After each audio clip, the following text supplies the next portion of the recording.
Bom dia, irmãos. Hoje eu quero fazer uma saudação a amigos que são cristãos há tempos. Alguns deles são teólogos, outros são bastante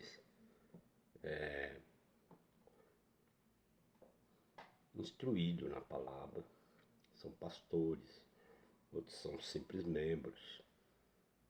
Dentre eles eu gostaria de cumprimentar o pastor Nelson. Ele é da Igreja Batista lá acho que é Jardim Eduardo, Parque Jardim Eduardo, né? Quero também cumprimentar o meu irmão Pitácio Bastos Salles e a sua esposa. São crentes há muito tempo. O meu Pitácio tem uma boa doutrina cristã. O seu filho, que agora está saindo pela música, né? Que Deus abençoe, que ele possa ser um bom ministro de louvor e glorificar a Deus. Também gostaria de cumprimentar todos ali da comunidade Jardim Ibirapuera, dentre eles o pastor Oséia da Assembleia Ortodoxa. Também tem a nossa amiga que é do Adventismo, a Marlene Silva. Que Deus abençoe a vida dela, a casa dela, que ela possa ter cada dia mais a convicção da palavra de Deus ali no seu lar e na sua vida. Eu gostaria também de ainda estender essa saudação à minha esposa, que muito colabora comigo, meu lar, meus filhos, filhas, onde estiverem, que Deus abençoe a todos e que a palavra de Deus sempre habite aí convosco. Ainda quero estender a saudação para todos os irmãos em Cristo na face da terra. E aquele irmão que eu não citei o nome, você está falando aí, não citou meu nome. Você também está lembrado agora por mim. Deus te abençoe a cada dia mais. Estou frequentando a primeira do São Luís. Estamos ali com o presidente Mário Ferro e sua esposa. Deus abençoe ali o ministério deles. E que, como diz lá no chavão que eles colocaram, né, do Salmo, em Deus faremos proezas. Que Deus abençoe essas proezas, que seja para a glória de Deus, não faltando nunca a sã doutrina. Quero também cumprimentar o pastor da Igreja Batista do Horto do IP. É um amigo meu, conheço de tempos, mais de vista do que pessoalmente, mas também eu tenho uma filha que está com ele, e é uma pessoa ótima, pessoa muito sábia na doutrina, né? E escatologicamente disciplinado. Está com o chamado pastor Cacuto, que aparece da Batista lá da Represa Nova. E não deixar de cumprimentar o pastor Israel da Vila das Belezas, que eu não tenho muito contato assim direto, mas é um excelente homem, né? É comprovado que o ministério dele é um ministério firme e por muitos anos, né? E todos os pastores aí da região, que são pessoas ótimas, pessoas que a gente ama muito. E o meu queridinho, meu amigo, pastor Claudinho, está na Batista do Socorro. Quero cumprimentar todos os meus amigos que estão nas igrejas pentecostais, meus irmãos que estão na igreja pentecostais, irmãos firmes da Assembleia do Belém, outros ministérios, Davi Brandão, que é da Peniel, um amigo meu também, gostamos muito. Divergências doutrinárias nós temos. Não pense que todos concordamos doutrinariamente, porque estamos a caminho da certeza escatológica e teológica. Então, o que eu posso dizer para todos? A Escritura, a sã doutrina, a palavra de Deus nos esclarece. E Deus, Ele trabalha no coração dos piedosos, daquele que tem realmente verdadeiro amor às almas. E jamais ficará em confusão. Deus não deixará aqueles que amam verdadeiramente as almas na confusão. Cristo é aquela luz que alumia, né? E ele vai esclarecendo a cada dia. E a igreja está recebendo o esclarecimento devido para o comportamento deste tempo e do tempo futuro. Glória a Deus. Seja glorificado o nome de Jesus em todo o tempo. Eu vou continuar essa gravação e vocês estejam aí felizes e glorificando o nome de Jesus. Amém? Continuando, irmãos, eu estou no tópico 35 e nós vamos continuar a partir da frente. Nós precisamos ser achados em paz e santidade. O capítulo Romanos, o capítulo do livro de Romanos, capítulo 5, diz que Cristo é a nossa paz. Ele derramou o seu Espírito em nossos corações. Por meio de Cristo temos paz com Deus. Achados em paz, em santidade com Deus.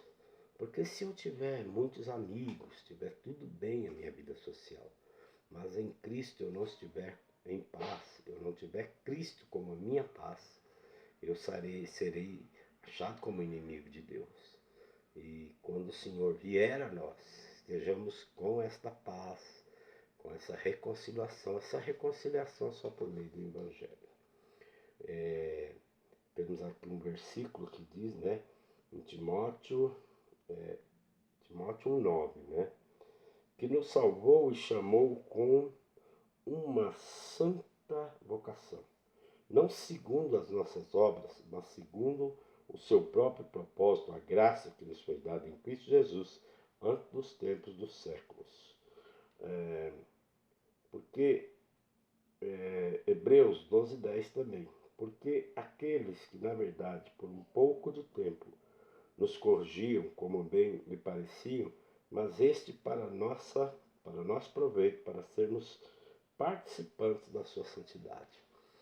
Nos chamou, nos vocacionou para ele e nos corrige, nos disciplina. Tivemos os nossos corretores, os nossos pais, os nossos responsáveis que nos corrigiam como bem lhe parecia. E agora essa correção, essa disciplina pertence a Deus em nossas vidas.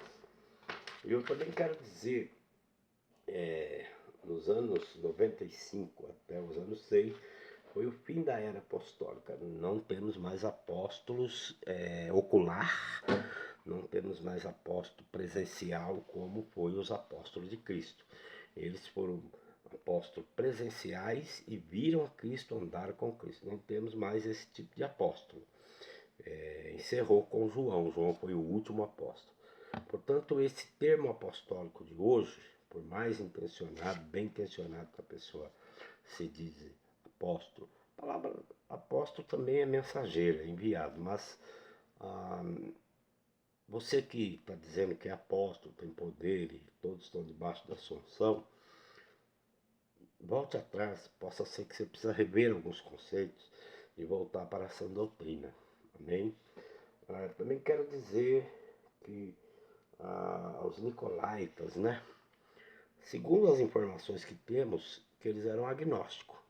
Algumas informações diz que foi essa apostasia gerada dentro de próprios seguidores da igreja, que saíram do evangelho e proclamaram coisas diferentes e formaram o gnosticismo. Por isso que o gnosticismo ele estava dentro da igreja, porque ele também se dizia um segmento cristão. Perturbou muito a igreja, né? E o apóstolo João disse sobre isso. Eu quero também dizer assim, a carta do Apocalipse, né, as 7 igrejas, João diz em Apocalipse, ele diz em Apocalipse 1:4, né? João, as 7 igrejas que estão na Ásia, graça e paz seja convosco da parte daquele que era e que há de vir, e dos 7 espíritos que estão diante do seu trono. Apocalipse 1:4. As igrejas que estavam mais ativas, mais proeminentes, eram a igreja da Ásia, porque no ambiente romano tinha muita perseguição. Jerusalém já havia sido saqueada, o templo destruído, muitos judeus mortos, crentes espalhados. E eles foram espalhados muitos ali pela região da Ásia. As 7 igrejas que estavam na Ásia, Deus manda essa carta, que foram aqueles que continuaram a obra. Era uma igreja que tinha muitos jovens, porque os irmãos mais antigos já tinham partido. Uma igreja de jovens, alguns jovens firmes, venceram o maligno, não entraram na corrente mentirosa. João até diz: jovens, sois fortes, venceste o maligno. Os jovens da nossa igreja, eles estão trabalhando, eles estão indo bem, estão tropeçando, porque estão lutando contra o mundo e contra o inimigo. Devemos orar pelos jovens, para que eles vençam o maligno e triunfem em Cristo Jesus. A Bíblia diz que a vitória que temos é a nossa fé em Cristo. Essa fé vence o mundo. E que esta fé bíblica, essa fé sã, essa sã doutrina, esteja no coração dos nossos jovens nas igrejas, para que eles possam ser os futuros mensageiros de Deus, a futura igreja de Deus que vai estar aqui glorificando o nome do Senhor, até que o Senhor traga o arrebatamento, ou chame cada um pessoalmente para a sua presença.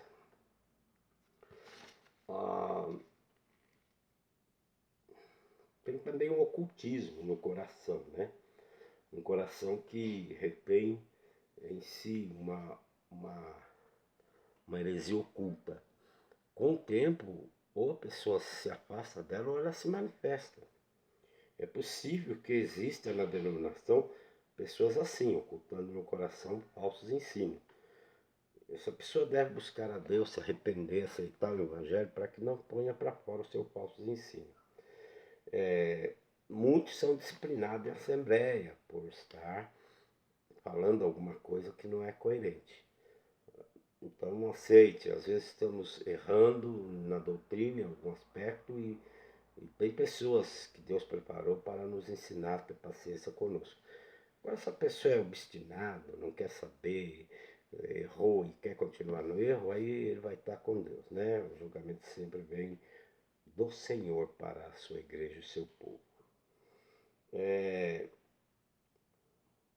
Já soube de casos que crentes viviam uma vida mundana e errada, mas num dado momento em suas vidas sofreram consequências que o fizeram recuar do pecado e voltar a uma comunhão sadia com Deus. E a igreja, claro, o recebeu. Tem muitos crentes que eu não costumo dizer o termo desigrejado, mas desviado da comunhão, desviado de um comportamento bom. São crentes verdadeiros, têm a fé em Cristo de coração, confessam essa fé, mas no tocante à obra do corpo, eles estão deixando a desejar, às vezes até pecando. A Bíblia diz que nós não podemos julgar o nosso irmão, mas devemos dizer com amor a ele: irmão, essa procedência não é boa, você conhece a palavra, você crê nela, então procura buscar a presença de Deus sempre e orar por estes. Tem muita gente aí que estão decepcionados com o sistema denominacional e, enfim, estão tristes e precisam voltar à comunhão bíblica, à comunhão da palavra, e trocar essa comunhão entre irmãos. Eu quero deixar isto diante dos irmãos aqui. Pastores e diáconos que acompanham e partiram após pedir perdão, reconciliar com Deus. Também sim, ministros, né, que estavam andando errado, se reconciliaram com Deus. Muitos Deus já levou. O fruto que temos que gerar é o exame de si mesmo, né? Sempre está nos examinando. O pecado, ele é um agente ativo. O pecado em nós ainda não morreu, ele é ativo e nós temos que vigiar contra esse pecado.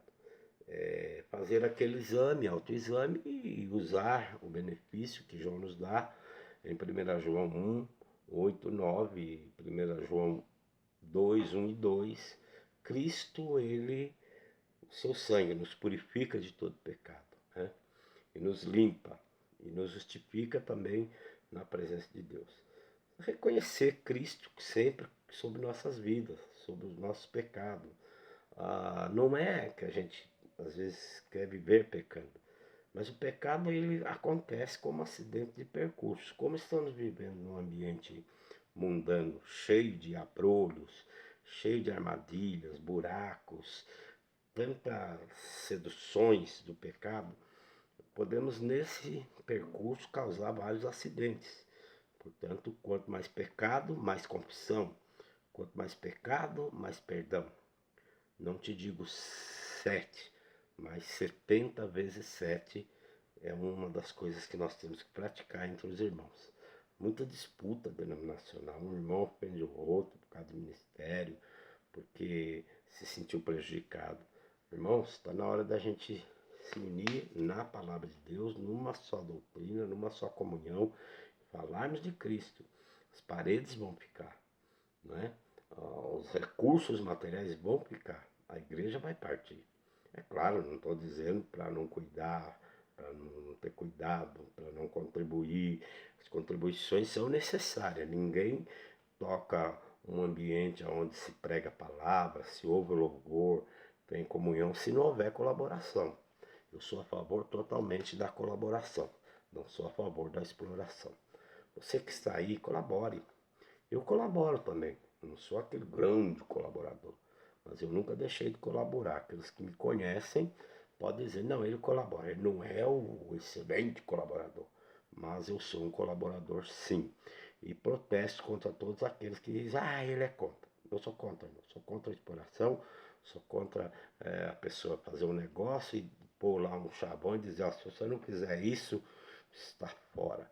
Sou contra isso. E tem amigos meus que usam desses chavões e eu falo, rapaz, vamos fazer direitinho, porque a palavra é de Deus, a obra é de Deus, nós somos de Deus, vamos fazer as coisas como Gaio, né? O apóstolo João falou a Gaio. Não vamos imitar idiotas, não vamos imitar aqueles que saem pelo mundo, entrando pelas casas, tomando as coisas dos outros com pretexto de oração. Vamos ser sinceros e verdadeiros, porque quem sustenta o seu reino é Cristo. Quem sustenta a sua esposa, a sua noiva, é Cristo. Ele protege, alimenta e sustenta. Ele disciplina e está preparando ela para ser uma noiva perfeita, pura, santa e imaculada naquele dia. Deus começou em nós a boa obra e Ele vai terminar segundo a sua vontade, segundo o seu querer. Amém?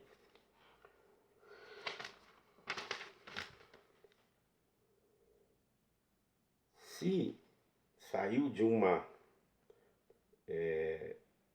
movimento, não deixe congregar de forma bíblica. Muitas pessoas estavam em movimentos heréticos que usavam a Bíblia.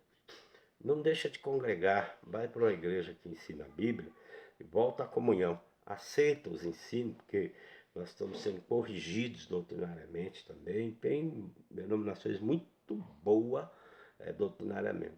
Eu conheço um rapaz, eu não sei se é possível citar o nome dele aqui, e ele me perdoe, eu vou citar o nome dele. Eu acredito que o Mário Persona, nas suas mensagens, na sua dedicação, na sua forma de reunir, ele é bom, é um bom homem de sã doutrina, gosto dele. Deus abençoe o trabalho do seu Mário Persona, que eu conheço ele apenas da internet, não conheço pessoalmente, mas Deus abençoe também ele. Vitória dos Cavaleiros do Apocalipse, né? São 4 cavaleiros. O termo vitória e vencer no Apocalipse, bem como coroa, não é só dado para os santos. Por exemplo, esses gafanhotos que vão atormentar os homens estão todos como que coroados. E o cavaleiro do cavalo branco também. Vemos que a besta para a guerra aos santos e vencerá, terá vitória. Isto na grande tribulação. Darão seu testemunho, as duas testemunhas, e depois os santos também, mas o anticristo atacará os santos, as duas testemunhas matará, terá vitória. Mas essas testemunhas vão ressuscitar e vão para Deus. Os que morreram na grande tribulação ressuscitam, vão para Deus, a grande multidão, né? E Apocalipse 11:7. Nós vemos aqui que a besta, ela terá vitória contra os santos. É interessante que a Bíblia fala de 2 cavalos brancos. O cavalo branco no final lá, que vem com santos e anjos, que é Cristo, que tem sobre a sua coxa, né? O nome escrito, né? E aquele cavalo é o do rei, do poder glorioso. Esse cavalo branco aqui que começa, diz que ele saiu para vencer. Eu acredito, outros podem pensar diferente a respeito, que esse cavalo branco é a imitação de Cristo, que saiu preparando a sua bestialidade e venceu. Então, quer dizer, a figura do anticristo se preparando, já está no mundo preparando para usar o seu último cartucho, saiu para vencer e venceu, porque fará a guerra ao mundo. O anticristo, ele terá, sim, um êxito muito grande nesse tempo da grande tribulação. Só que para sua própria ruína, para sua própria perdição, porque Deus o exterminará com a sopro da sua boca. Mas nesse período, ele vai preparar o seu homem, que desde o ventre preparado em toda mentira bestial, todos os erros bíblicos para enganar a nação de Israel. Que o seu homem é anticristo, né? É um homem que terá todo em si todo o poder da besta. E eles se levantarão também uma trindade satânica, que é a besta, o falso profeta e também aquela besta política, né? Que governará as nações. É interessante que quer governar tudo, o povo todo, tanto na parte religiosa como na parte econômica. E ele será aquele que mandar fará uma imagem dele. Inclusive exterminará todas as imagens, não terá imagens, não respeitará nada, somente ele e a sua imagem. O cavalo branco é tido como vitorioso, coroado, mas nada lhe é atribuído como sendo Jesus. Pois temos em Daniel, e este rei fará conforme a sua vontade. Levantar-se-á, engrandecer-se sobre todo Deus, e contra o Deus dos deuses falará coisas espantosas, e será próspero, veja bem, será próspero, até a ira se complete, porque aquilo que está determinado será feito. Daniel 11:36. O apóstolo Paulo fala em sua carta aos Tessalonicenses sobre o homem do pecado e diz que este virá aparecendo e se insinuando ser Deus. E está lá o versículo, o qual se opõe, se levanta contra tudo que se chama Deus e o adora, de sorte que se assentará como Deus no tempo de Deus, querendo parecer Deus, segundo Tessalonicenses capítulo 2, versículo 4. Jesus é identificado. Jesus tem atribuições específicas ali no Apocalipse.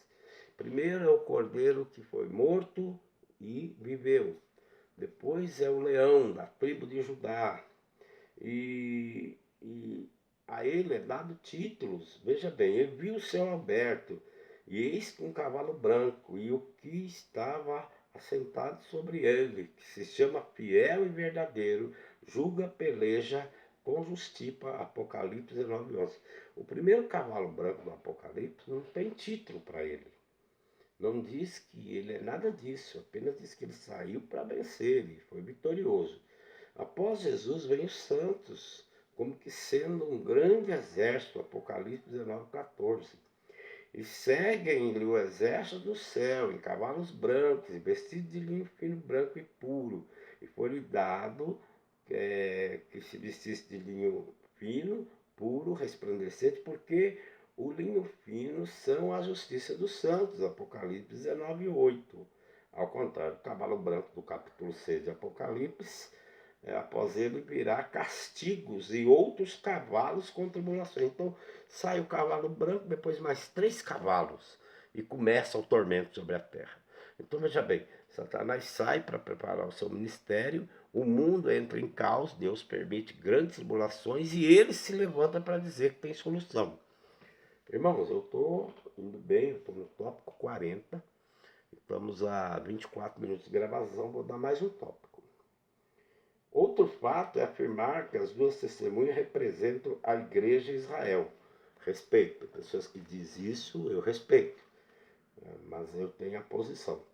E o fator bem fora de uma harmonia bíblica, porque é certo que Israel deu testemunho de Deus e dará na grande tribulação, e que a igreja também deu testemunho de Deus e é coerente, mas quanto à besta fazer guerra e matar as duas testemunhas, embora ressuscite e saia para Deus, não podemos dizer que esse arrebatamento, pois aqui estão estão juntos no início. Israel será enganado por 3 anos e meio na grande tribulação. A mensagem de Jesus que temos hoje aceita Cristo, o Senhor, o Salvador.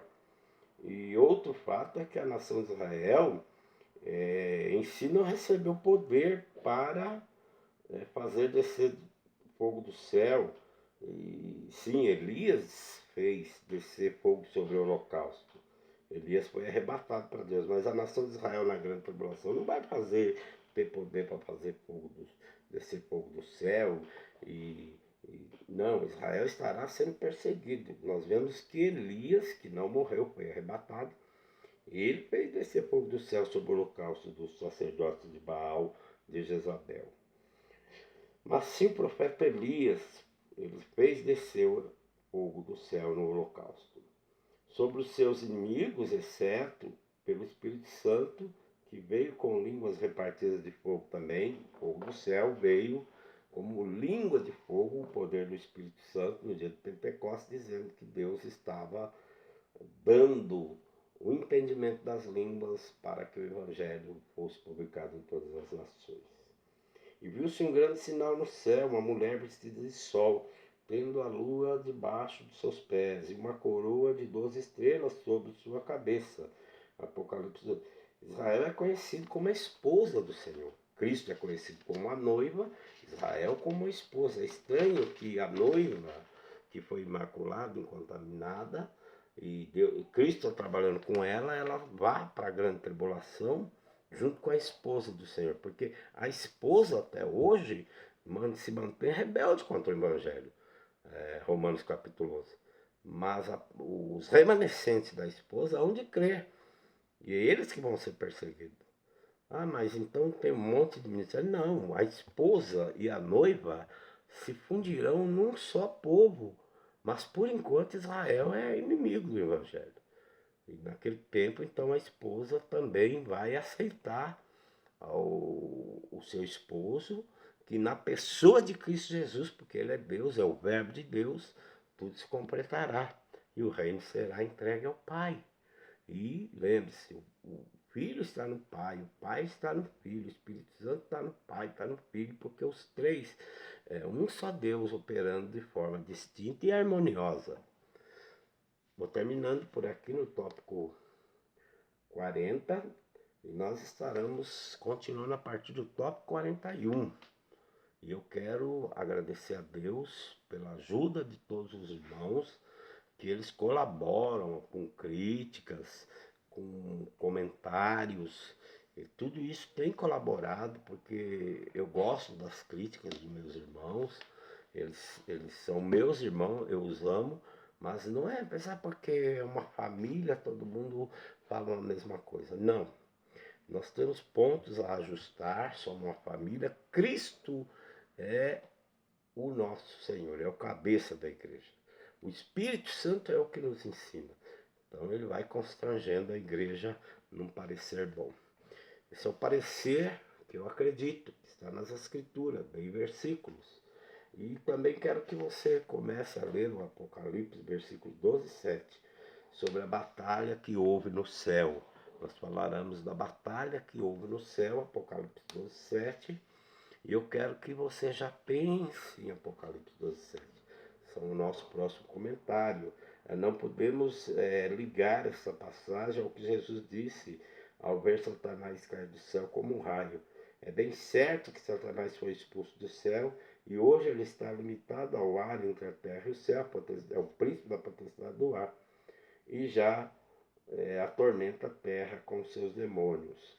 O que eu quero dizer é que Satanás, ele está descendo, está descendo, está descendo e irá ao inferno e lago de fogo. Deus há de expulsar ele do ar, ele é príncipe da potestade do ar. Ele vai ter que descer, e quando ele descer, ele quer ser rei, ele sempre quer ser maior, então ele vai querer ser rei sobre a terra. Mas ele está descendo, e depois vai dar ao inferno, será solto e ele vai descer definitivamente ao lago de fogo. A Bíblia diz que ele vai se arrastar sobre o pó, e pó comerá todos os dias da sua vida. A Bíblia diz que o lago de fogo é fogo e enxofre. E todo que for lançado lá, o corpo desintegra, mas o bicho não morre. O bicho se refere à alma incrédula, o espírito incrédulo, que é como um bicho desprezível diante de Deus. E pó, sim, fogo e enxofre.